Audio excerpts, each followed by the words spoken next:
the most important thing is you got to care about your people. They got to know you care. You can't motivate them.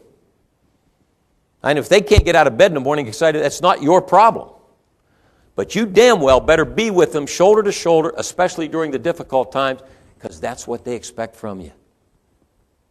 All of us want to feel good about it. All of us want somebody to care about us. So please understand that there's a huge distinction here between motivation and inspiration. Make sense?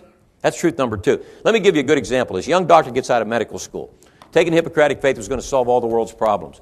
Walks up and down the hallway and sees this old man laying in a fetal position. He goes up to the nurse. He reads the clipboard. The vital signs are good. He went up to her and said, "What's wrong with the old man?" He said, "He don't want to live anymore." Young doctor went home that night, and he was really, he couldn't sleep. He came back in. He walked in the old man's room, snatched him upright by his hospital. He said, "Why don't you want to live, old man?" I said, "I want to die." Leave me alone. Laid him down. Couldn't sleep that night. Next morning, "Why don't you want to live?" "I want to die." "Why don't you want to live?" This went on for 2 weeks, every morning. And all of a sudden, after a couple of weeks, the old man's sitting at the edge of the bed.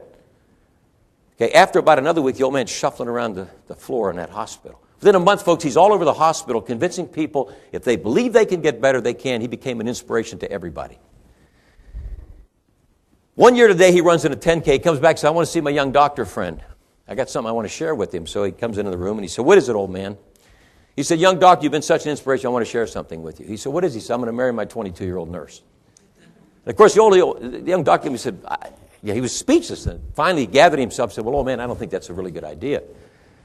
He said, I'm going to marry my 22-year-old. Now, he knew how determined the old man was. He said, "Look, we've always been honest with each other." He said, "Can I share with you how I really feel?" The old man said, "Absolutely." He said, "Old man, at your age, sex could be fatal." He looked up, he said, "Doc, she dies, she dies." Okay?